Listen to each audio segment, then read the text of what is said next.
거기다 아시겠지만 삼성전자는 지금 그 비메모리가 지금 잘 돼요. 조금씩 개선돼요. 삼성전자는 한번 기대해 보자. 카카오도 카카오. 저는 지금은 나쁘긴 안 봐요. 그래서 오히려 지금은 저는 오히려 이제는 좀 모을 때가 왔다.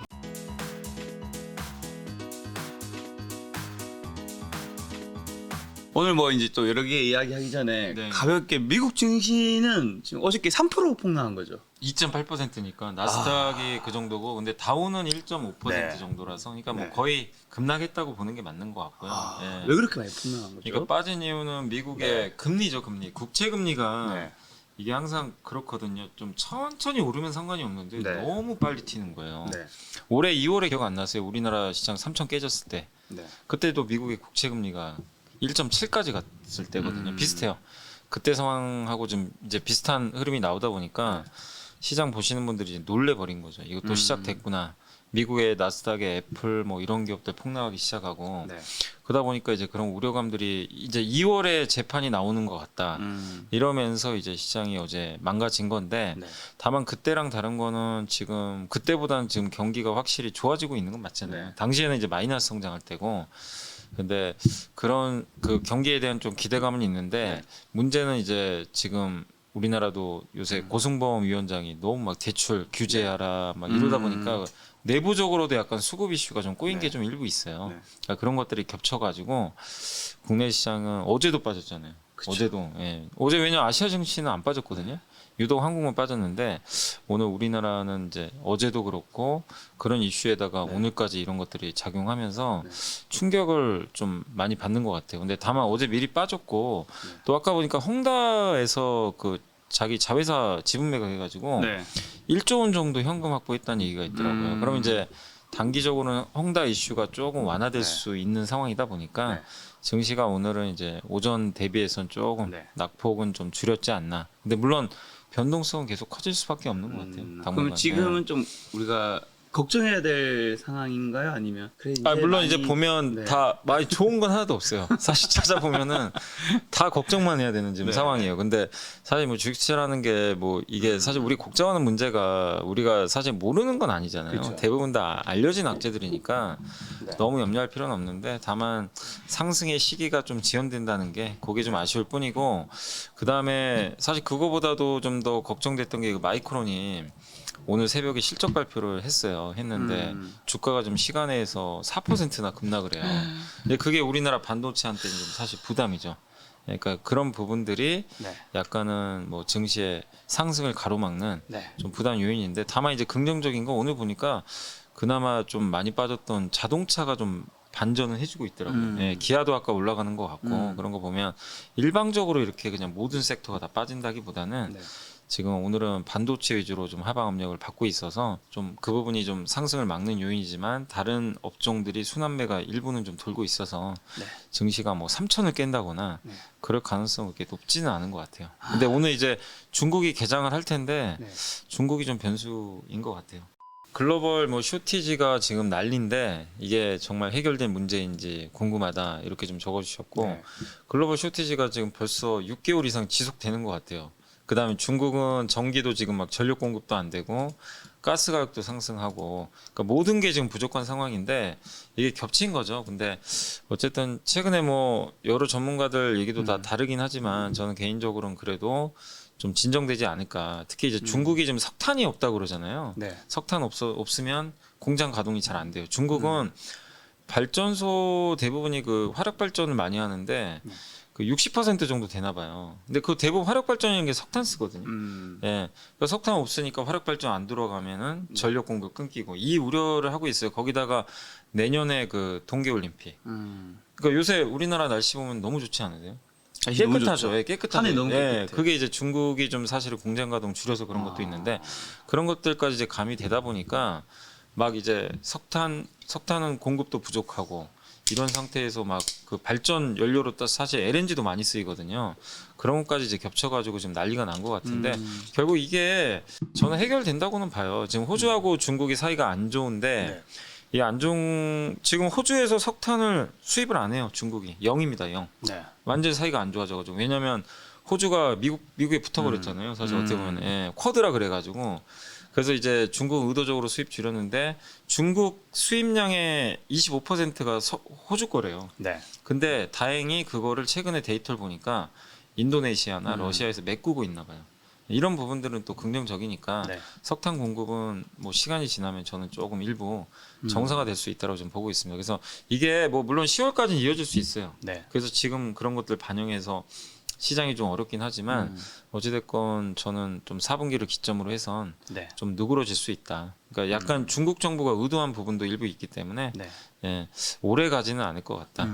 이렇게 그리고 항상 그렇지만 비정상이잖아요, 사실. 정상은 아니잖아요. 네. 예, 그러니까 비정상은 언젠간 다 정상화 됩니다. 그거는 역사가 증명하니까 조금 시간을 갖고 기다려 보셔야 될 것 같아요. 네. 페노션, 원익 PNE 이분은 좀 그래도 괜찮으실 것 같은데요. 다 세 개 다 그 주가들이 네. 그렇게 뭐 나쁜 기업 같지는 않아요. 이게 여기 한번 차트가 있나요? 페노션 보시면 여기 주가가 지금 안 빠져요. 크게. 별로 안 빠졌네요. 네, 크게 잘 버티고 그리고 BDI 지수 올라갑니다 요새. 네. 그 석탄 같은 거 막 이런데 실어서 나르잖아요. BDI 그 벌크선에. 네. 그래서 나쁘진 않으니까 요새 실적 추정치도 막 올리더라고요 애널리스트. 그래서 뭐 걱정할 필요는 없어요. 오히려 이런 장에선 좀 오히려 선전하니까 괜찮은 것 같고 그 다음에 원익 PNE는 그 2차 전지 그 배터리 충전소 관련주예요. 원래는 이 회사가 그 2차 전지 장비 회사인데 야. 충전소 모멘텀 이게 날아가 버린 겁니다. 그러니까 이 기업 가지고 고민할 필요는 없어요. 야, 지금 코스피로 완전 다른 그림이네요. 네, 완전 다른 그림이죠. 주도주예요. 그러니까 근데 좀 빠지겠죠. 좀 지수가 네. 안 좋으니까 최근에 네. 이건 견뎌야죠. 뭐 어떡하겠습니까, 그죠? 예. 근데 뭐 지수 때문에 안 좋은 거지 걱정할 이유가 없어요. 에코프로 HN도 올해 최고 주도주 중에 하나잖아요. 환경 관련주. 이거 보세요. 여기서 주가가 이게 불과 얼마 전에 3만 원 하던 게 21만 원 갔어요. 7배. 두 달 만에 7배가. 많이 빠지긴 또 많이 빠지겠네요. 네. 근데 이거 빠지는 건 어쩔 수 없어요. 그래서 너무 오버슈팅을 해가지고. 근데 팔 이유는 없죠. 네. 왜냐하면 미세먼지 저감 장치 네. 만들고 하는 그런 좀 괜찮은 기업이니까. 다만 이 휴유증 너무 많이 올랐어요. 이거를 극복할 시간이 최소 3, 4개월은 필요해요. 이제 빠진 지 두 달 정도 됐잖아요. 네. 그러니까 연말까지는 좀 재미는 없을 거예요. 근데 이거를 내가 못 견디겠으면 팔고 다른 걸로 갈아타시는 거고 이 기업 성장이 끝난 거 아니니까 네. 보유하실 분들은 그냥 끝까지 보유하는 거죠. 예, 그래서 이 세 개 다 저는 이게 물어보셨지만 전혀 걱정할 뭐 그런 건 아니다. 이런 거 좀 말씀드리고 싶고 요거는 네. 넘어갈까요? 내리시면 됩니다. 유한양행 LS 홀딩스요. 유한양행은 이제 신약 개발하는 회사로 알고 있잖아요. 우리가 그래서 지금 최근에 모멘텀 별로 네. 없어요. 신약 개발 관련. 근데 요즘에 그 이 내부자 있죠. 임원들. 네. 임원들이 좀 매수를 많이 하더라고요. 요 구간에서. 그래서 한번 올랐다 밀렸는데 모멘텀이 없고 지금 성장주가 금리가 오르면 성장주한테 악재인 건 아실 거예요. 네. 그래서 빠지는 거니까 뭐 너무 염려하지 마시고 뭐 주가가 올라간 게 있어야죠. 여기서 지금 몇 달간 저러고 있으니까 그래서 지금 좀 쉬어가는 그냥 구간이다. 네. 예. 모멘텀의 부재다. 이렇게 생각을 해주시면 좋을 것 같고 LS 홀딩스였네요. 아까 그랬던 거. 네, 맞아요. LX 홀딩스. 이게 LG 그룹에서 이제 계열 분리했잖아요. 네. LG 상사가 이제 떨어져 나가가지고 네. LS 홀딩스가 이제 된 건데 LS 홀딩스 그룹에 LG 상사가 있고 그 다음에 LX 세미콘이 있고 네. 예, 뭐 LX가 하우시스인가요? 뭐 그런 기업도 일부 있는 것 같은데 어쨌든 이 회사 LX 그룹도 이제 LG랑 계열 분리를 했으니까 근데 아시겠지만 지주회사는 대접을 잘 못 받아요. LX 홀딩스는 순수 지주회사거든요. 그러니까 자회사들 지분 가치에 의해서 움직이는데 요새 LX 그룹 뭐 주가가 그렇게 재밌지가 않아요. 특히 LX 세미콘 있잖아요. 이 네. 기업 주가가 엄청 올랐거든요. 근데 지금 요새 안 좋잖아요. 네. 그나마 이 LX 이 인터내셔널이 LG 상사거든요 옛날에. 네. 이거는 수혜주예요. 근데 사람들이 이게 좋으면 이걸 사지 LX 홀딩스를 사진 않아요. 그래서 좀 답답하실 수는 있는 것 같아요. 네. 그러니까 그건 염두에 두세요. 그러니까 주가가 싼 건 맞아요. 네. 너무 저평가인데 오르기도 좀 쉽진 않다. 네. 그래서 이건 좀 고민을 해보셔야 될 것 같습니다. 예. 그리고 요게 LG전자, 모베이스, 에스코너 이게 다 스마트폰 관련주네요. LG전자 빼고는. 그러니까 LG전자는 요새 애널리스트들이 목표 주가도 조금씩 낮추고 있고 좀 분위기가 좋진 않아요. 왜냐하면 실적 추정치도 좀 다운시키고 있고 거기다 네. 이제 시장이 좀 안 좋아요. 네. 그 이때 그 애플카 이슈를 한번 오른 거 기억나실 거예요. 근데 애플카 이슈 없어요 지금 결정된 게 없어요. 그러다 보니까 지금 이 가전 제품은 이제 사람들이 밖에 나가면 가전 제품 수요가 줄 거 아니에요. 줄죠. 그 우려감. 그리고 이 애플카 이슈를 때 한번 올랐거든요. 네. 근데 애플카가 뭐가 나오는 게 없어요 최근에. 예, 그래서 좀 약간 실망 매물로 빠지고 있다. 다만 지금 PER이 LG전자도 뭐 6배인가 7배밖에 안 돼요. 너무 저평가돼 있어요. 인정을 못 받는 거죠. 네. 시장에서. 포스코도 마찬가지. 포스코가 4배. 나빠서 빠진다기보다는 앞으로가 좀 뭔가 좀 불투명하니까 사람들이 좀 약간 네. 불편해하는 것 같아요. 그 모습이고 모베이스는 이거 네. 저도 본 지가 너무 오래돼가지고 이거 저 한번 볼게요. 저도 이제 안 본 지가 굉장히 오래된 이게 원래 스마트폰 부품하고 자동차 부품 회사거든요. 네. 휴대폰 케이스 만드는 회사고 이렇게 알고 있는데 보면 실적이 좀 안 좋죠. 네. 적자 나고 있잖아요. 네. 네, 그래서 좀 빠지고 또 문제가 여기 보시면 재무가 좀 안 좋아요. 네. 부채도 좀 많은 편입니다. 네. 그러니까 적자인데 부채까지 많으면 나중에 이자 비용이 좀 부담스러워. 여기 보면 단기 차입금이 1,700억이나 돼요. 좀 많은 편입니다. 근데 물론 이제 이 회사가 현금은 있겠죠. 여기 보면 현금성 자산이 400억밖에 없어요. 현금이 좀 부족한데 부채가 좀 많아요. 그러니까 약간 제가 봤을 때는 모베이스는 좀 개인적으로는 제가 자세히 모르지만 네. 일단 좋진 않다. 다만 이제 많이 빠졌잖아요. 네. 주가가 워낙 빠졌으니까 반등할 때 조금 줄여보시면 좀 좋을 것 같고 이거 에스코넥도 지금 주가 흐름이 좀 별로 좋진 않은 편인데 이 기업도 지금 보면 주가 이게 적자예요. 지금 계속 보시면 너무 안 좋죠. 예. 작년에 400억 까먹었고요. 올해 2분기도 지금 상태가 안 좋아요. 부채 비율이 200%. 뭐 하는 회사냐면은 여기 스마트폰. 이 회사도 스마트폰 회사로 알고 있어요. 근데 아시겠지만 실적이 안 좋으면 네. 주가 오르기가 당연히 좀 쉽진 않습니다. 네. 그래서 이 회사가 제가 기억하기로는 이게 맞는지 모르겠는데 예전에 그 폴더블 폴에 그 힌지라고 KH 바텍이 하는 힌지 있어요. 이렇게 접는 거. 네. 예, 그 이음새 같은 건데 그걸 만들어서 뭐 납품한다는 얘기도 여기 있죠. 네. 삼성 신형 폴더블. 이게 납품한다는 얘기도 물론 있어요. 근데 납품을 하면은 당연히 주가 이제 앞으로 올라갈 겁니다. 네. 그래서 그걸 기대를 해보세요.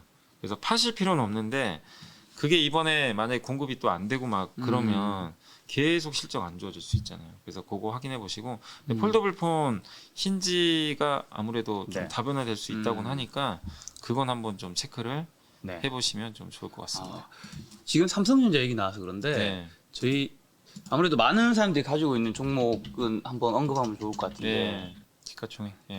시각총액으로 했을 때 자, 1위부터 네. 10위까지만 한번 좀 볼까요, 우리? 이게 지금 이제 지수가 네. 좀 잠깐 반등하다가 다시 좀 밀리고 있어서 네. 그런 것 같긴 한데 지금 시총 상위 기업들 보면 일단 삼성전자 하이닉스 지금 외국인들 매도가 오늘 굉장히 많아요. 네. 굉장히 많고 그동안 많이 샀어요. 네. 근데 외국인들이 왜 파냐면 마이크론 실적을 보고 반도체잖아요. 어쨌든. 네. 사실 삼성전자는 좀 달리 봐야 되는데 음. 뭐 그런 건 아닌 것 같아요. 그래서 오늘도 일단 매도 공세가 네. 굉장히 강력하고 그래도 저는 삼성전자는 좋게 봐요. 근데 하이닉스가 좀 걱정인 게 하이닉스 같은 경우는 지금 메모리만 하잖아요. 그래서 올해 11월까지는 조금 어려울 거예요. 분명히. 왜냐하면 내년 2분기까지는 반도체가 안 좋다는 지금 전망이 우세해요.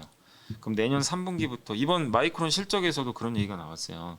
그럼 내년 3분기부터 좋아진다고 생각하면 네. 올해 12월이나 올해 내년 1월부터 주가가 반등할 겁니다. 그럼 그때까지 견뎌야 돼요. 물론 싼 건 맞으니까 네. 한두 달 꼭 참으시면 저는 괜찮다고 봐요. 네. 근데 못 참으실 분들은 어쩔 수 없는 거예요. 사실 그렇죠, 그거는. 그렇죠. 근데 삼성전자는 달리 봐야 되는 게 폴더블 폰도 잘 됐고 네. 거기다 아시겠지만 삼성전자는 지금 그 비메모리가 지금 잘 돼요. 조금씩 개선돼요. 정말 극도로 안 좋았거든요. 네. 근데 TSMC에 비해서 그래서 밀렸잖아요. 네. 여러분도 아시겠지만. 네. 그래서 주가가 6개월 안 간 거예요. 음. 근데 이제는 더 이상 잃을 것도 없어요. 비메모리 쪽은. 올해 2월인가 3월에 그 텍사스 한파 때문에 공장도 가동도 아예 안 되고 4천억 날려버렸죠. 근데 이제 그거 다 끝났고 하니까 삼성전자는 한번 기대해 보자. 다만 삼성전자도 외국인 입장에서는 지금은 일단은 리스크 관리하는 거죠. 왜냐면 마이크론 때문에. 그러나 저는 차별화될 수 있다. 이 말씀 드리고 싶고 네이버는 저는 이제 요새 40만 원 지켰다가 빠지는 게 금리 상승에 취약하잖아요. 인터넷 플랫폼. 그러니까 어쩔 수 없어요. 지금 환경 자체가. 네. 다만 네이버의 성장이 금리가 상승한다고 꺾일 건 아니니까 네. 여전히 좀 긴 호흡으로 저는 기회 같아요. 오히려. 예. 삼성전자 우선주 비슷하고 바이오로직스도 똑같잖아요. 왜냐하면 백신 CMO 위탁에서 네. 주가 100만 원 넘었는데 네. 이제 사람들이 밖에 나가고 코로나가 완화되고 저도 이제 맞았는데 네. 그럼 백신에 대한 모멘텀은 좀 꺾여요, 사실. 꺾일 수밖에 없잖아요. 그래서 주가가 그걸 반영해서 빠지는 거고, 그 다음에 성장주잖아요. 금리에 취약합니다. 그러니까 삼성 바이오로직스 그냥 한번 차트 보여드리면 이거 빠진다고 여러분들이 스트레스를 받으면 안 되는 게 너무 많이 올랐어요. 너무 많이 올랐어요. 네, 이거는 인정을 해야 돼요. 여기 보세요. 이게 월봉 차트입니다. 여기도 그랬거든요. 또 올라가겠죠. 네. 근데 이건 견뎌내셔야 돼요. 내가 장기로 백신 CMO의 가치를 믿고 홀딩할 거면 하는 거고, 왜냐면 이재용 부회장이 대놓고 키우는 회사잖아요. 네. 예. 그래서 저는 여전히 좋게는 보는데 한두 달 조정은 불가피하다. 제가 저 아까 네. 저기 12만 원대 2006년 아, 16년쯤에 그때 하셨어요? 가지고 있었는데 네. 오늘 얼마에 팔았어요? 그 이게 팔았어요. 훨씬 밑에 파셨구나. 가지고 있었을 텐백은 네, 아니네. 텐백은 낫죠, 텐백은. 근데 그걸 누가 알겠어요, 솔직히 그때만 해도. 그러니까 모르는 거예요. 근데 다만 네. 삼성바이오로직스가 나빠서 빠진다기보다는 네이버랑 비슷한 거예요. 금리 때문에 저는 빠진다고 보고, 네. LG화학은 너무 염려할 필요 없는 게 LG화학은 이미 두들겨 맞은 기업이잖아요. GM 그렇죠. 볼트 사건 때문에. 근데 오늘 왜 빠지냐면은 역시 성장주니까. 근데 최근 주가 흐름 보면 괜찮죠. 최근에는. 예, 그래서 너무 걱정하지 마세요. 그리고 IPO를 내년에 할 것 같아요. 내년 상반기 정도에. 그러면 그때 되면 요새 외국인들 다시 들어와요. 그래서 이건 걱정할 필요는 없다. 이미 먼저 맞았기 때문에 네. 빠질 이유 없고, 카카오도 아, 카카오. 저는 지금은 나쁘긴 안 봐요. 이제 다 두들겨 맞았잖아요. 그래서 너무 많이 맞았죠. 예, 그래서 이미 이제 오늘도 양봉 나오는 거 보면 네. 너무 염려할 필요는 없습니다. 그러니까 제가 예전에도 다른 방송에서 한번 언급드렸던 게 뭐냐, 팔 거면 사실 이날 팔았어야 돼요. 주주분들 중에 내가 팔 거면 여기서 파는 건 의미 없어요. 예, 그래서 오히려 지금은 저는 오히려 이제는 좀 모을 때가 왔다. 예, 그러니까 왜냐하면 지금은 네이버나 카카오나 구분할 필요는 없어요. 이때는 네이버가 좀 더 나았던 게 아시겠지만 규제는 규제. 이미 네이버는 먼저 예전에 규제를 많이 맞았잖아요. 네. 카카오는 이제 맞은 거고 네. 그 차이 때문에 이렇게 벌어진 거예요. 네. 근데 지금 다 반영했잖아요. 네, 그리고 우리가 관가하면 안 되는 게 플랫폼 규제를 아무리 하더라도 카카오를 없앨 수는 없어요. 없죠. 아무리 정치권에서 그렇게. 없죠. 근데 카카오가 좀 아쉬운 게 김범수 회장도 정신 차렸겠죠. 너무 좀 오버했어요. 꽃 배달 서비스라든가. 너무 확장했죠. 네, 그건 좀 안 했어야 되는데 너무 사실 좀 확장했죠. 막았어야 되는데 너무 달린 거죠. 근데 이제 그건 적절히, 그러니까 이거는 무슨 얘기냐면 언젠가는 뭐 꽃 배달이든 소상공인 약간 경쟁할 수 있는 건 누군가 건들 수밖에 없는 거였어요. 그게 내년에 나올 수도 있었는데 이번에 나와버린 거죠. 카카오페이랑 연계가 돼가지고. 그래서 매를 먼저 맞았다 그렇게 지금 상황에서 생각해 주시고, 지금 주주분들은 뭐 여기서는 불편해하지 마세요. 그리고 이게 자연스러운 조정이라고도 보는 게, 아니 보세요, 이렇게 올랐는데 작년 코로나 때 2만 원 하던 회사였어요. 2만 5천 원. 몇 배 올랐죠? 한 6, 7배 올랐잖아요. 올랐죠, 예, 올랐죠. 그러니까 조그만 악재도 흔들릴 수밖에 없어요. 그러니까 이거는 염두를 네. 해두세요. 어쩔 수 없다. 그래서 지금 상황에서 너무 스트레스 받지 말자. 네. 요 말씀 드리고 싶고, 삼성 SDI도 뭐 많이 올랐던 기업이잖아요. 뭐 그거는 네. 어쩔 수 없는 것 같고, 근데 삼성 SDI도 왜 팔면 안 되냐면 네. 미국에 아직 공장도 안 지었고, 네. 또 리비안이라든가 미국의 대형 그 이런 스타트업 기업들한테 네. 납품하니까 좋고, 현대차는 요거는 좀 말씀드릴게요. 이게 제가 아침에 이제 3프로에서도 자동차 얘기를 한번 했잖아요. 네. 보신 분들 아실 텐데, 그 아직 현대차가 공장 네. 가동이 정상화된 건 아닌데, 네. 저희 당사 애널리스트 유지영 연구원이, 유지영 연구원도 한번 나왔었죠. 네, 나왔었죠. 근데 이제 어제 제가 쉬는데 이제 그 유지영 연구원도 텔레그램을 해요. 하는데 거기다 올렸더라고요. 뭐냐면은 그 인도의 최대 자동차 회사 스즈키, 일본하고 합작한 회사 같아요. 거기서 부품 이제 증산 요청을 했나 네. 봐요. 증산 요청을 괜히 하는 게 아니라 네. 이제 만들 상황이 왔으니까 증산을 하는 거 아니에요. 그렇다는 얘기는 뭐죠? 반도체 공급이 원활해진 건데, 왜 중요하냐면 말레이시아에 반도체 공장이 많아요. 차량용. 그게 말레이시아 셧다운된 거 아시죠? 이제 네. 안 못하는 거예요. 공장 가동 다 막은 거죠. 아 근데 말레이시아 공장 가동이 들어가면 점진적으로 가동이 늘어나고, 그렇게 되면 이게 우리나라에도 인도네시아에 네. 인도에 현대차 공장 있잖아요. 네. 가동 조금씩 들어갈 수 있어요. 네. 근데 아직까지 현대차가 그런 건지 모르겠어요. 네. 근데 인도 최대 자동차에서 그렇게 됐다는 건 네. 점진적으로 풀릴 수 있다. 그러니까 너무 네. 그동안 안 좋았는데 네. 부정적으로만 봤잖아요, 사실은. 그래서 많이 빠진 건 맞아요. 그쵸. 근데 이 상황에서 뭔가 좋은 이벤트가 하나 발생했으니까, 네. 그러니까 반도체 공급 안 좋아서 빠진 거는 다 알려졌어요. 그래서 새로운 좀 호재성 요인도 분명히 나오고 있으니까 네. 너무 불편하긴 보지 말자. 근데 이게 좀 아쉬웠던 게, 우리 한국의 자동차 최대 베스트 애널리스트가 김준성 애널리스트예요. 메리츠에. 그분이 원래 현대차 기아 되게 좀 좋게 보시는 분인데 네. 어제 보고서가 나왔더라고요. 목표 주가를 다 낮춰버렸어요. 예. 그러니까 좀 약간 보수적으로 바뀌었더라고요. 그게 좀 아쉽긴 해요. 예. 그래서 어제도 좀 빠졌던 것 같은데 다만 이미 충분히 빠졌고 네. 그다음에 애널리스트마다 다 달라요. NH투자증권의 조성 애널리스트는 또 좋게 보더라고요. 예, 좋게 보고 또 저희 당사의 유증 연구원도 이제 좀 반도체가 좀 풀릴 것 같다. 긍정적인 코멘트를 하고 있으니까 네.